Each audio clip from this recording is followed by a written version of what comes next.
ẹni sùúrù ẹgbọ́n mi. Energy ni ó kò wà okay bẹ́ẹ̀ ni pé wọ́n lé yín. Ẹ jẹ́ ká kọ́kọ́ ṣe, ẹ jẹ́ ká ṣe lẹ́ẹ̀kọ̀ọ̀kan. Nǹkan tẹ́lẹ̀ ká ṣe náà ni mo lọ gbé wá. Ẹ jẹ́ káwọn èèyàn understand bí iná. So we move on to the next level. Ẹ kàn ń sá kiri, ṣé wọ́n ń lé yín ni láì ṣe resemble.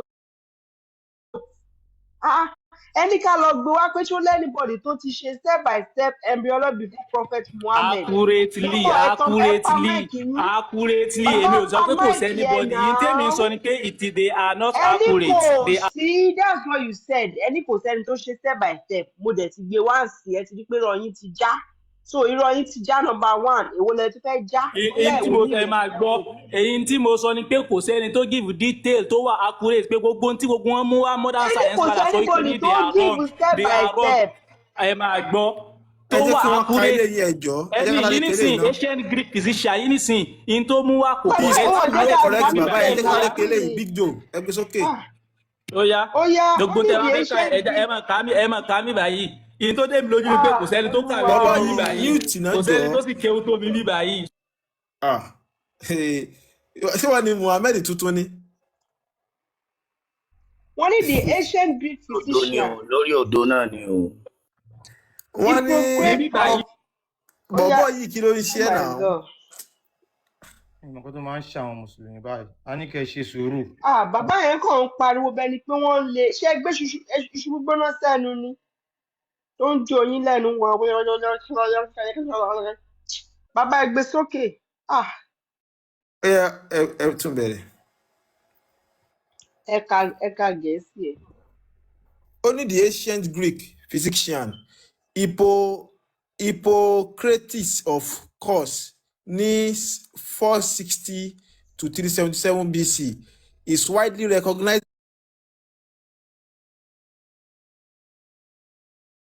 by historians as the first person to record systematic sequential observation and embryonic development.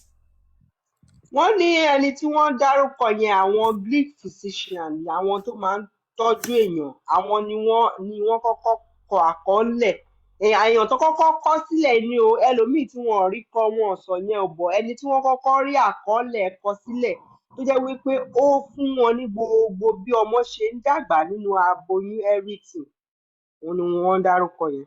He outlined early development steps using observational method such as tracking incubated chicken egg. Wọ́n ló ṣàlàyé gbogbo kìíní yìí ní ẹsẹẹsẹ nígbà tí ó lo ẹyin adìyẹ láti ṣàlàyé bí oyún ṣe ń dàgbà. Ẹ tún sọ sí ìṣàlàyé tó ó yá ẹ wá béèrè pé ẹ wá níyí ẹni sùúrù Hippocrates posi ẹ wá béèrè pé ṣé. Ẹ ṣe sùúrù ẹ máa gbọ́ ẹ̀yin tẹ́ wà comment section mo fẹ́ try láti gbé tọ̀dọ̀ tèmi jáde nsìn ẹ pé ìsọlára àṣẹjọ ẹjọ minute ẹjọ minute ẹjọ. Ẹ jẹ́ ká mú lọ ẹ̀kọ́ kan ẹ jẹ́ kí n sọ̀rọ̀ káwọn èèyàn gbọ́ nǹkan tí mo fẹ́ kà mo fẹ́ máa gbé jáde. Ẹ jẹ́ ká sọ̀rọ̀ lórí ilé ìtọ́kọ̀ gbé wáyé. ọ̀nà ẹ má yẹ kí n drop mi láyé bẹ́ẹ̀ ń ṣe yìí mo ní ká minute ẹjọ kí ló dé ń ṣe báyìí náà ẹ máa gbọ́ mo máa show ẹ̀ sìn yìí mo ní give an accurate answer mo fẹ́ try láti show ẹ̀.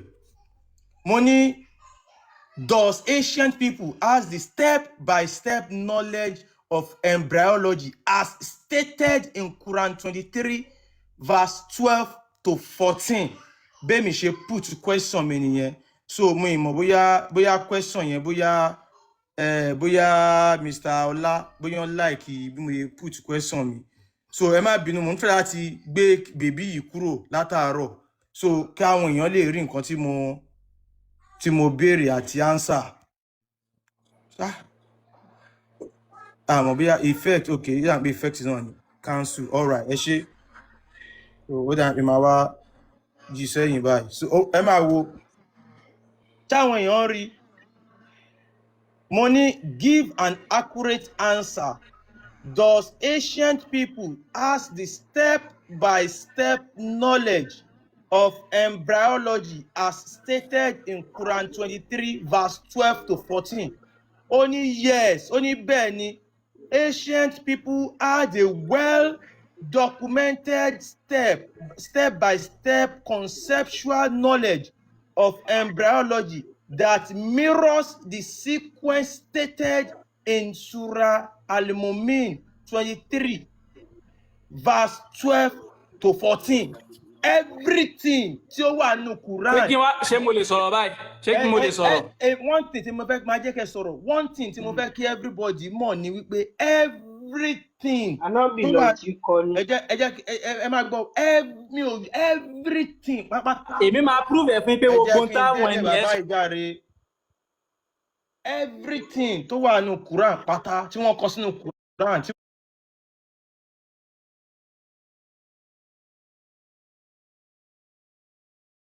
wọ́n pè ní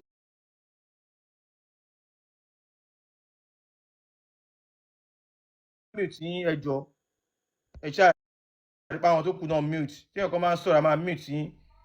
So gbogbo kíní yẹn làwọn èèyàn ti ní knowledge yẹn lẹ́yìn tí Muhammadu lọ Quran wọ́n kọ́ ni àwọn ancient civilizations àwọn èèyàn tí wọ́n conquer ni wọ́n kọ́ wá bẹ̀rẹ̀ sí gbé gbogbo glory yẹn wọ́n gbé fún Allah. Okay, eléyìí Allah ló ṣe, eléyìí Allah ló ṣe.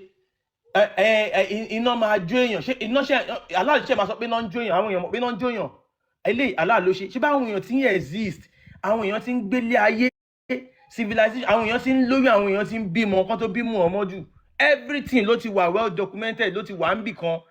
Tẹ́ bá lọ sí Egypt, ẹ mọ̀ pé Egypt wọ́n conquer wọn. Lẹ́yìn tí wọ́n conquer Egypt, tí wọ́n destroy civilization wọn ni wọ́n kọ Quran. Ẹ lọ Google ẹ̀, wọ́n wá gbé gbogbo civilization yẹn.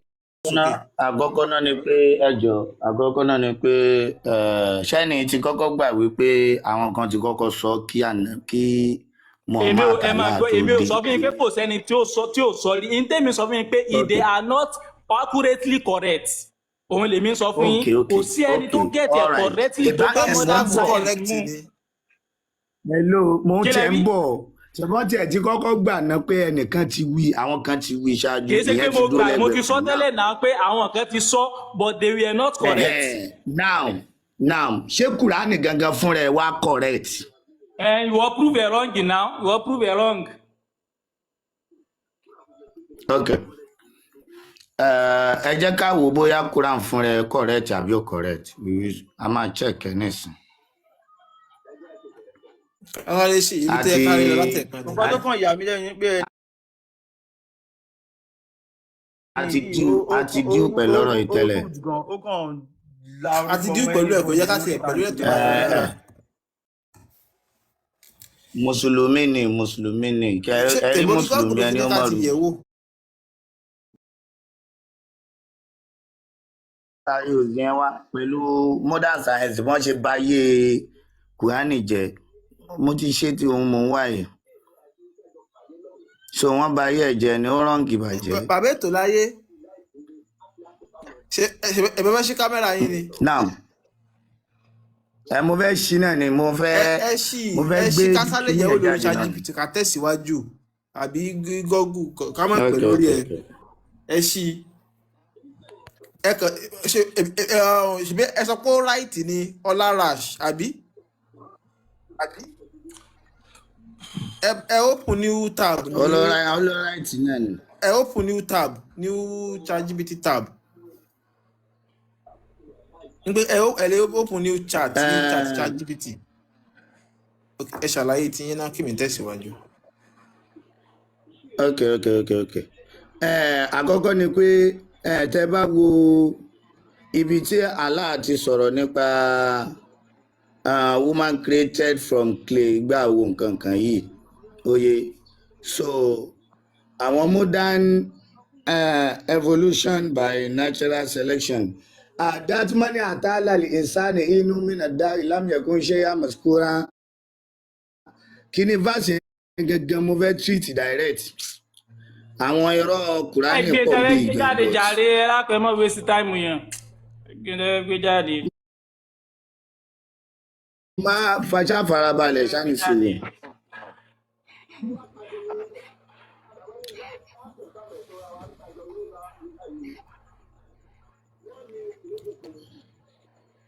mo ń bọ̀ wá o. ọ̀tọ̀ ní tá à ń sọ̀rọ̀ yẹn lápẹ́ lómi ẹgbẹ́ lómi sí ní ẹja mo wà bẹ́ẹ̀ mo ń bọ̀ wá jàre arákùnrin ní sùúrù jọ lórí irọ́ iná dẹ̀ ni mo ń bọ̀. aláàtà alàlẹ́ ẹ̀sán inú ẹ̀dá ìlànà. tó bá gbé kásáré get yes and no answer ni. wọn náà mo ń bọ̀. èmi lè sáré tẹ̀. máa gbé jáde Quranic embryo.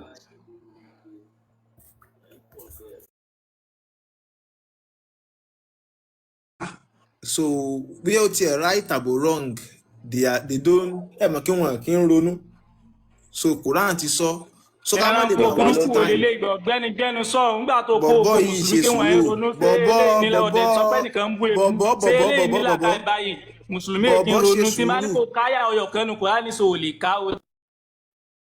dìdìrín tí ẹ lílé ìṣá. ẹ̀rẹ̀ ń sọ páyé ẹnìkan rúdì nígbà tí èèyàn ní gbogbo mùsùlùmí wọn. Etolaye ẹ bọ́ yẹ ká pẹ́ lórí ẹ̀ ó ti fẹ́ sọ di èbú kásáré mi tá à ń lọ. ẹ jẹ́ kí Etolaye ké tó fẹ́ gbé jáde.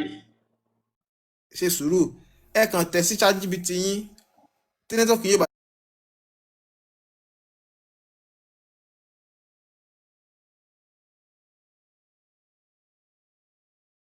adéyéke màkémi tẹ̀.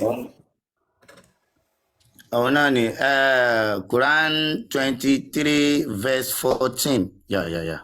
ẹ kàn tẹ̀ ń pé in modern science ni wọ́n ń sọ̀rọ̀ ẹ̀. Does Quran get embryology right? Kẹwàá kẹsàn-án kó fún yín ní yes or no as for an answer. ẹgbẹ́ bá sì yẹn ẹgbẹ́ sí kẹwàá ní kó prove in tó wrong níbi stages of embryology yìí ṣóyè yín ẹgbẹ́ bá sì yẹn síbẹ̀ pé kí ló wrong níbi stages of embryology yìí. kí ni bá sì yẹ. ìwò sí mi wà látara tá à ń sọ̀rọ̀ kí ni bá sì yẹ àwọn òfẹ́ bẹ́ẹ̀ mú lórí kí ni bá sì yẹ.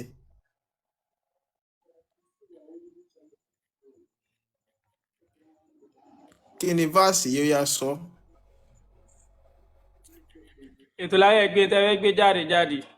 so o kàn fẹ́ wá waste time wa ni àwọn ò ní time. mo ti sọ̀rọ̀ mi ìbáyìí látàárọ̀ sẹ́ẹ̀kan ni mo ti dá ọ̀rọ̀ tó ti sọ lẹ́sẹ̀ fáwọn mùsùlùmí tó fẹ́ lọ àwọn abẹ́ béèrè pápá a lè pẹ́ lórí ẹ̀ kí ni báàsì tó fẹ́ lò bá ní kó ka báàsì ọ̀kẹ́nu pọ̀ láì ní sọ tó bẹ̀ kó ká. kí ni báàsì tó fẹ́ lò.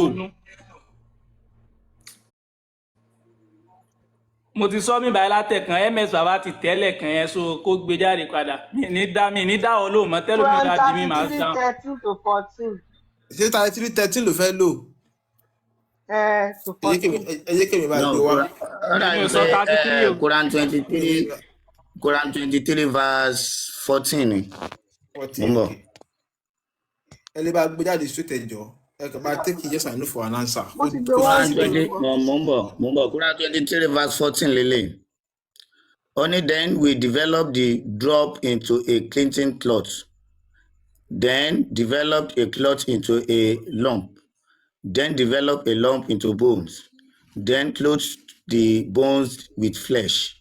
So then we brought it into being as another creation. Bí Quran ṣe sọ nìyẹn o.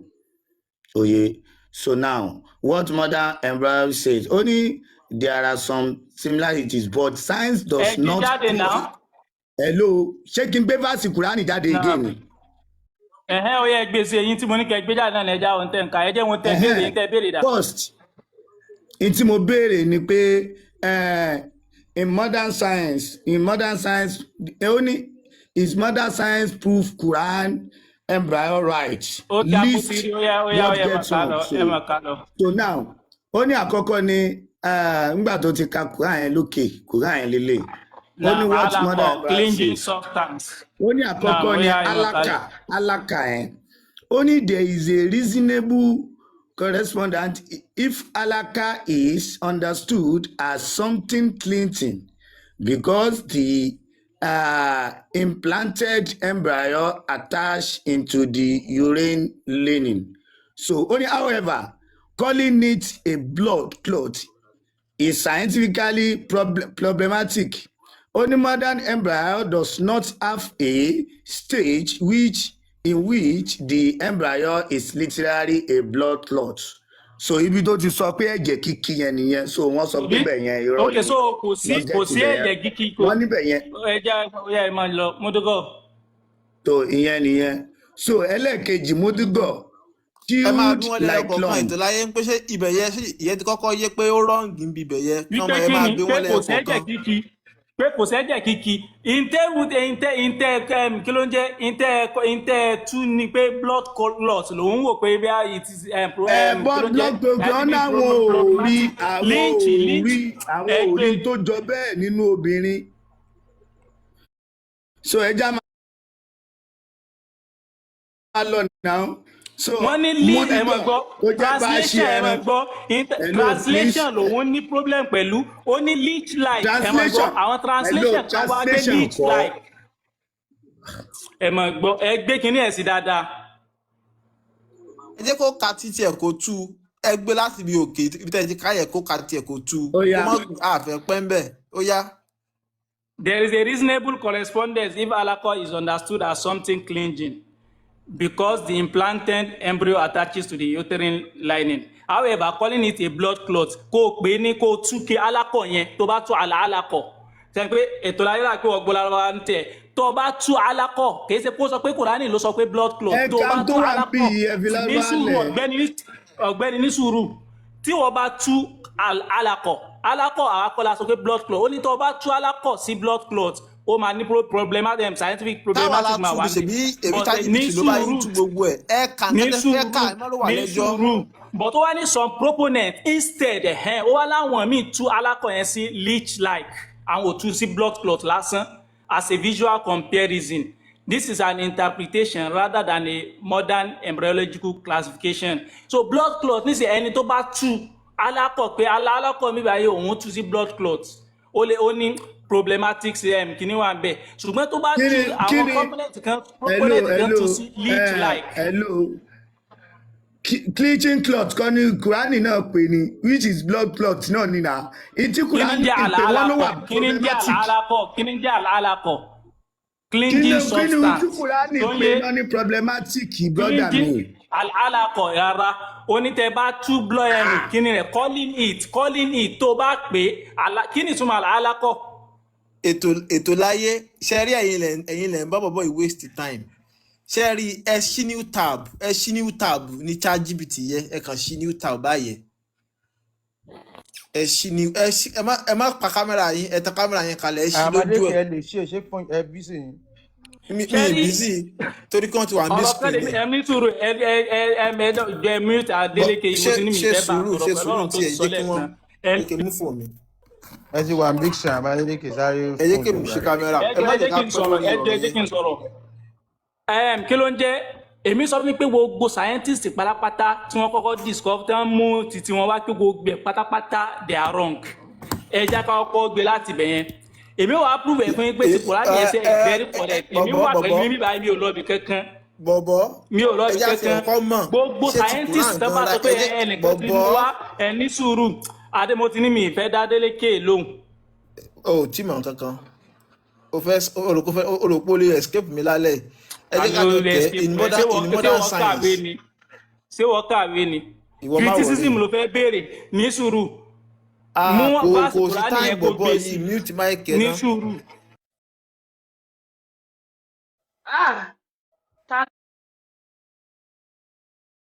Tani kí ló dé. ẹ jẹ́ ká wọlé máa tẹ̀ in modern science tó ń sọ yẹn. jẹ́ kéèyàn máa sọ̀rọ̀ ẹ jọ̀ọ́.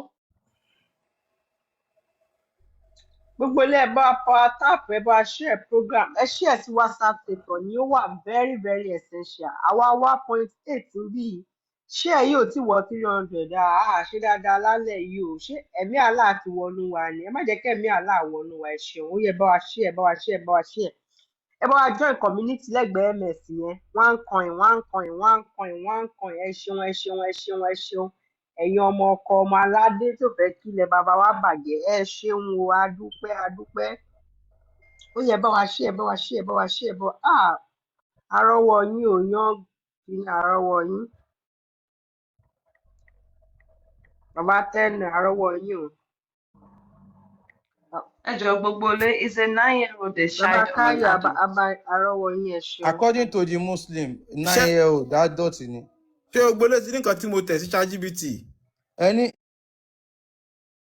in modern science, does Quran 23 verse 12 to 14 get embryology right? Give me yes or no answer. For answer, ẹ já search ẹ̀ báyìí.